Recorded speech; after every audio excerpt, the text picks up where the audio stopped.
Hello and welcome to another episode of Candela with me, Alan Schaller. And me, Christopher Hooton. So today we're taking a little break from our amazing lineup of guests that we've had, and it's going to be a bit of a discussion between me and Chris, the hosts. Yeah, hope everyone's been enjoying the show thus far. We got some a few more exciting guests coming up in the coming few weeks, but yeah, Alan says we just thought we'd kind of get together and have a little chat about black and white today, seeing as it's throughout, my time as a film critic, it's something I've been thinking about a lot, but never really, I think, properly thought about. And it's been a huge part of Alan's career, obviously, with him now pretty much exclusively shooting in black and white. So it'd be quite nice to just actually consider it and think about what it all means and why to do it and when not to do it. It's definitely a better idea than me talking about colour photography. Yeah, it would be a short conversation. Yeah. So obviously, black and white was born out of necessity. It was just, that was all there was. So people did that. And then when colour started to come in, suddenly it was like a choice. And I guess probably everyone immediately gravitated to colour because it was there and it was a new thing. It was different. Whereas, sometimes now it's people doing it to kind of sometimes stand out a little bit more. Why don't you just talk a little bit about, because I know when you were first taking photos, you used to do a fair amount in colour, and then I remember there was a period where you were kind of switching between the two, and then slowly but surely you fully went over to literally the dark side. Went over to the dark side, yeah. So for me, I felt a kind of guilt that I wasn't shooting in colour. And I felt like I needed to show people that I could, and that I wasn't this kind of one-trick pony who could only shoot in a certain style, before, realising that I can actually have a varied style within black and white as a thing. And it almost doesn't matter to me anymore. Like, I don't really care about black and white versus colour. It's just, if someone's work is great, that's important. The medium isn't as important to me, but I just gravitated towards black and white because I just did. Like the photographers I was into, such as your boy Bresson, who you've talked about before, yeah. Yeah, my boy Bresson, HCB, the original OG. Logis, he's French. And Van Ho, Sebastião Salgado, all those people were shooting black and white, and I collected their books before I knew really what was going on. And I had a couple of books that were color, but the vast majority was black and white. And I eventually just accepted that that's what I wanted to do. That's who I was. I don't know. I'm just naturally, I gravitate towards it anyway, and I've built up skills in that sector that would take me quite a long time to now catch up with color. And it's just, I've just gone down this road too far now. Yeah, I mean it's more dramatic, isn't it? I guess, and especially the kind of style you like, at a high contrast. I guess it just in the pursuit of lines and angles and a lot of the stuff that you're into, it kind of lends itself to that, I guess. Yeah, I think that again, I think people place a bit too much importance on it, because I think you can shoot a really nice geometric, angular, powerful, dramatic picture in color. It's more, but black and white does definitely lend itself to certain elements, such as shapes and lights, and you can kind of, depending on what the photographer's vision is, you can guide the audience to looking at different things in black and white to in color. But I think that, I wouldn't say that black and white is necessarily more dramatic than color. I'd say it's more just the photographer is more dramatic than another photographer, if you like, and they use their medium. Both can be equally punchy, in my opinion. It just depends who's shooting it and how good they are at expressing themselves in those mediums. Fair. How often though do you find yourself in a situation where you're like, oh boy, it would be good if I was shooting in color right now? Honestly, not a huge amount anymore. I think it's more important once you've developed your own niche to hold on to that, like desperately cling on to it like a precious baby. You can't. It's much more important to me to shoot stuff that is consistent with the rest of my portfolio than it is to have an unlimited, than to start looking for things that aren't in my style. I'll just accept that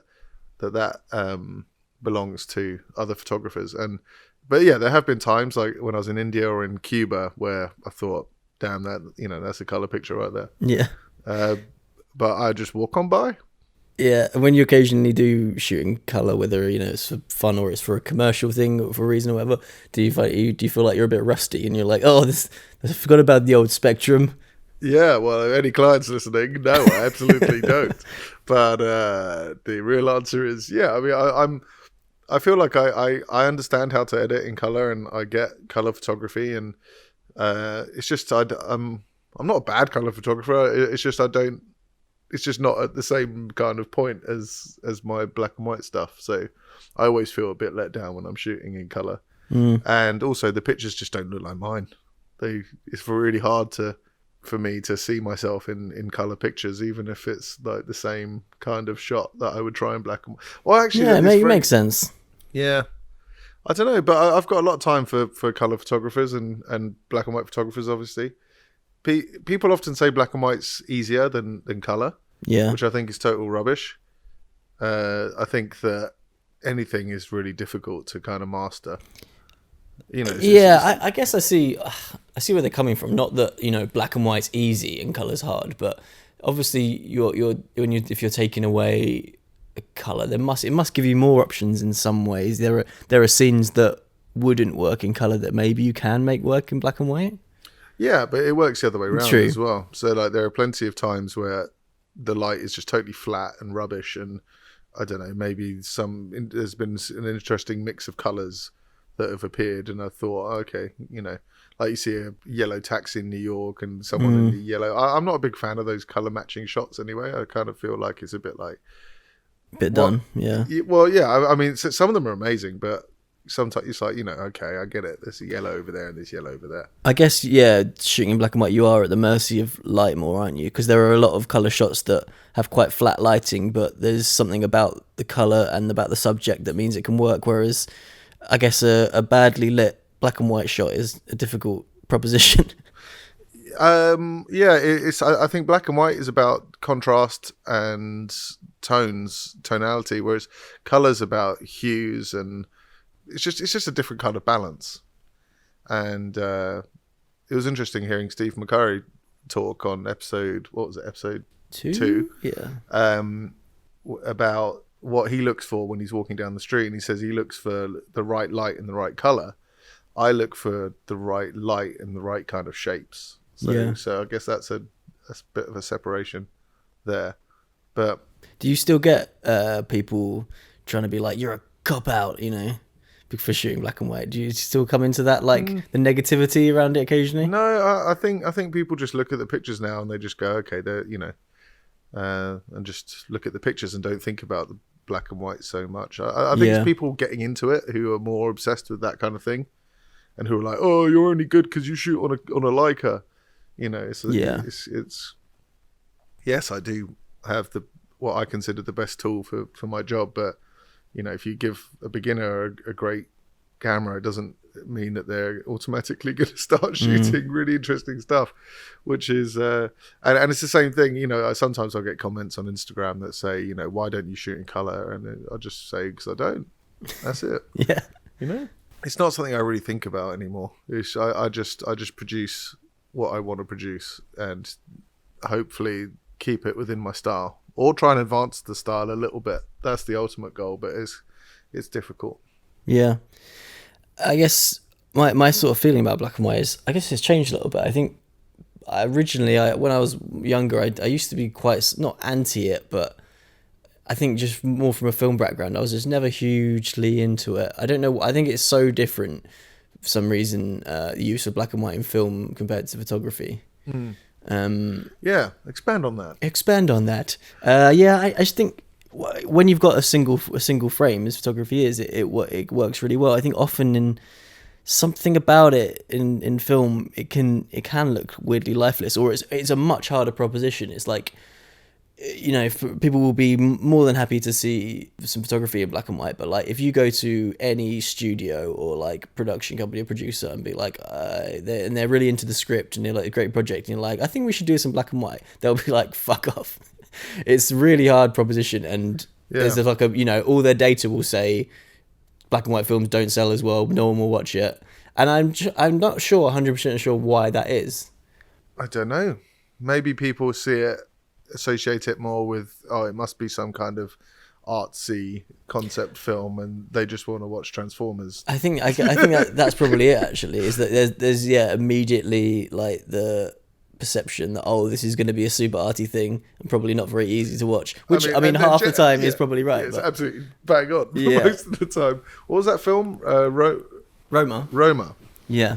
That was actually, I know we differ in our feelings about that film, but I really liked the black and white in that. Yeah, Chris and I talked about it. Everyone was like, "You've got to go see this film. It's in black and white. It's like black and white masterpiece." It's not your style of black and white, though. No, it wasn't even that. It was more just the film itself that. Yeah, we should talk about the. I should probably watch it again, but I found it just really slow.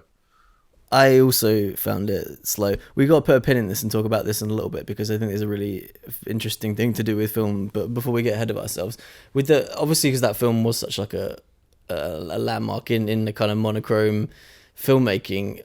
It was weird that it was very. I mean, I saw someone refer to it as not black and white, but like silver and white. It was very. It was very, very. Yeah, like mid-tones. Yeah, metallic looking, which I kind of dug, but yeah, I don't know. I just felt like it wasn't graded.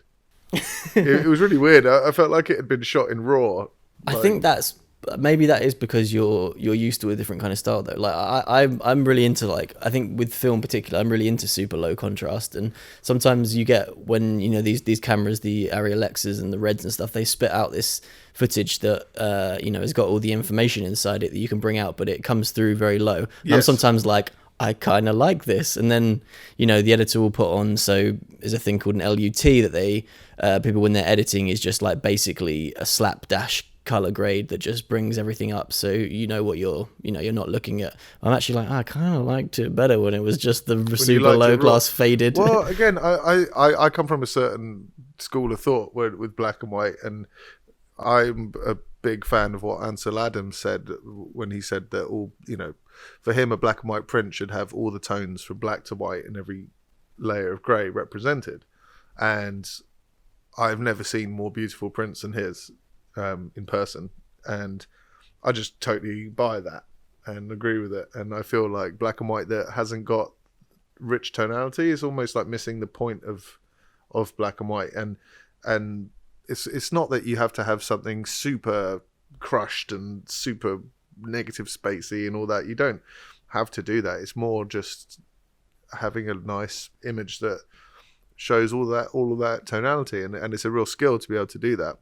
And like in the editing, like the darkroom or the Lightroom side of things, and I felt like some of the film noir stuff, like back in the day, was just beautiful, absolutely gorgeous and really inspiring for me. Shout out Sunset Boulevard. Yeah, and the original Beauty and the Beast. Shot. That's yeah. Yeah, I've not seen that. Oh man, that is really beautiful. And then this new film came along, and I get it. It was a totally different concept, but I don't know. I just thought, what's going on here? Yeah, black and white is so tied up in history. I think Alfonso Cuarón, who we will have to get on the podcast sometime, because interesting that he made a black and white film when it's very difficult to, but B, that he was director of photography on that film. Ooh, which was pretty bananas. Is he a budget thing, or he's just no? I think it was more of a Well, the whole thing, the whole production of Roma was crazy. Like, so the director was also the DP, and there wasn't really any kind of script. It was all it was such a personal thing to him that he basically just was all just his vision, his mind on the day, with him doing everything. It was pretty nuts. Well, he's an interesting guy to have on the show at some I know point. The directors make a lot of those calls anyway. They do, yeah. Paul Thomas Anderson, I think Phantom Thread doesn't have a DOP. It was just him and the crew making decisions. So that's kind of an interesting thing. But I guess I think he said with Roma is like he wanted to make like a modern film that looked kind of historic, dramatic, and I get that, because when it's, I guess it is so tied up in history, and if you're going to shoot something set, then it's kind of a nice nod to it. I think it does work for me, even though it could have been so beautiful to shoot those scenes in Mexico in these massive, great sets and streets they turned back 40, 50 years, but actually they did come out looking good in black and white, I think. But here's the thing, like for me, black and white isn't just vintage.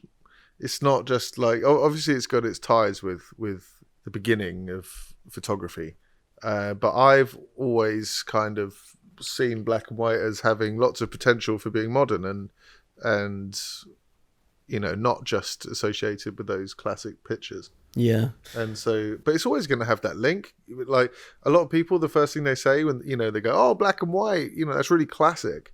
But I don't really think my pictures are necessarily old school vibe. Yeah, no.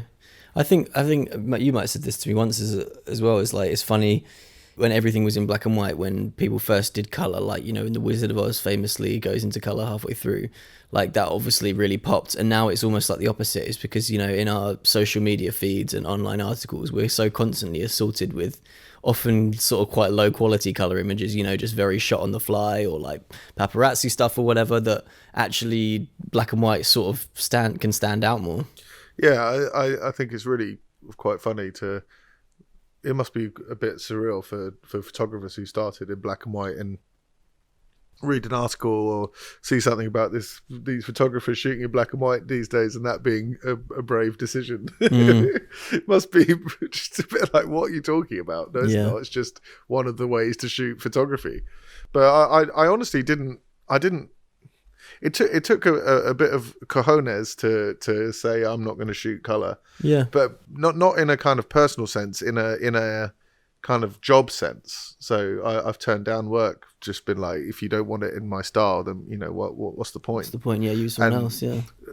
Precisely because I was offered a job for a supermarket to shoot a food campaign, and the last thing I want is for someone to discover my work and then research me and go onto Google, type in Alan Schaller, and then see a picture of a plate of chicken, on my Google feed. I think that would jar the general vibe, and it's not worth it. Ultimately, it's not worth it. Yeah. I totally understand having to take jobs that you don't want to do, but I think ultimately it's a false economy, because if you can establish yourself as having a vision and as an artist, then, or whatever you want to call it, however it's perceived. I consider myself a photographer, not an artist, but people love to use that word. And if you can get yourself in people's heads like that, then you get access to very different type of work. Yeah, it's better to be known for that and owning that than like being, I can do anything, I can adapt to whatever. Yes, and the best advice I ever had was biggest brands in the world don't want to work with commercial photographers. They want to work with artists. Yeah. And even if you don't consider yourself an artist, if you're perceived as one, and if people are talking about you like that, then it's extremely valuable in a commercial sense, which may not be why people listening to this podcast want to get into it. But I found that I kind of accidentally formed a career out of just loving black and white photography and pursuing that. And yeah. Well, I hope we one day in our collaborations we do get the opportunity to take it across into the moving image, because it would be fun to shoot a black and white film together. Oh man, I'd be so up for that. The film that we worked on together recently was in color, but I tried to bring my I actually did consider it for a while, and then it was too close to production, I think, to start throwing a massive, like, inaudible like that into the mix. But it would be cool. I think also it would be fun to like shatter that perception, because unfortunately when people do think black and white films, they do think it's going to be like set in like a Polish nunnery in like 1875, and you're like, oh Jesus, but, like, to do something that was kind of like a zippy thing, or that has car chases. Shot in color. Yeah. But it's in black and white, like a black and white action movie. I'd be into that, and you don't get to see a lot of that. So maybe we can... I know. Why the hell not? Yeah. It's like a really valid visual form, and people just put it in the box of... Although, for me, it's good. Like, the less that people do it, the better it is for me. So I'm going to be like, keep shooting colour, everybody. Yeah. Well, I think we got a pretty good... into the all the colours between black and white there, several shades of grey. I think that was. What I was going to say about the film is we're going to end with this, which is like actually away from aesthetics and more just about filmmaking. But I have this bold proposition which you're going to hate this, and this is what I felt with Roma, is that sometimes in a really, really good movie, you need to be bored along the way. I don't know. Maybe. So I always think that like there are some films that are like really like shoot along and All right, let's flip that to a meal. no, it's not applicable. Apples and oranges. Do you feel like halfway through a meal you should just have a really bad bit of food? Well, let me spell out my point on this, because I seriously think, and I think that's why like films like, well, The Irishman's maybe not such a good example. There are films when they're constantly entertaining, you tend to be very satisfied, and then it finishes and you're like, that was good, I enjoyed that. There are some films that like do feel a bit like hard work at times, but it's almost like you've got to put in that hard work. Like I'm thinking of something like The Aviator, or it's a long film. It's like it's not a slog, but it's amazing. But I think the fact that there's the sort of some slowness in there, it kind of like taps away at you, and then when something comes together at the end, you're like, fuck, that was intense. I don't see The Aviator and Roma kind of films as similar. I feel like The Aviator was drawn out, and it's not. I'm not just saying that I need to be like constantly entertained by explosions. Yeah. It's more just. It's a really weird paradoxical thing as well, because Roma was about the life of one incredibly ordinary woman, and that the entire point was like she didn't have a dramatic crazy life, but it was like we're just going to study her. And part of it needed to be a little bit mundane. So then by the end of it, you're like, wow, I've witnessed this person's life. I feel like I understand the film and why it was made and everything. It's just, it's just a taste thing, I guess. I've seen films that I think aren't fast paced. Like Coen Brothers do that quite a bit. But I've just really enjoyed it. Like there are different ways of keeping people's attention without it needing to, it can just be a visual aesthetic thing. It can be a dialogue thing. Yeah. I just feel like if I'm feeling like I'm not wanting to be there anymore, that a film has let me down somehow. It's funny you mentioned the Coen Brothers, actually, because that's another thing I think is so interesting about film, is like how it can go through massive peaks and valleys, how there can be a director who's incredible and they can make a fantastic film, and then they can make a totally shit film, and in a way that I think there's more consistency often in something like in music. But there are Coen Brothers films that I absolutely love. No Country for Old Men is amazing. I enjoyed Burn After Reading and True Grit.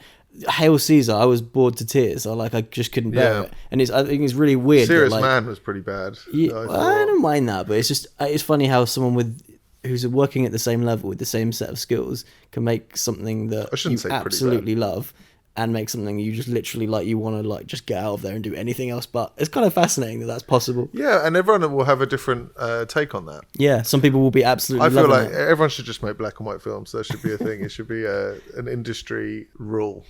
Well, maybe is there a black and white film festival out there? If there's not, we should set that up. We should start it. Yeah. The Candela Film Festival for black and white excellence. I like that. The name needs work, but we'll get halfway there. I like the name. Excellence. All right. Well, we'll return to normal order in the next episode. Yes, we've got some really great guests coming up. Yeah. Promise.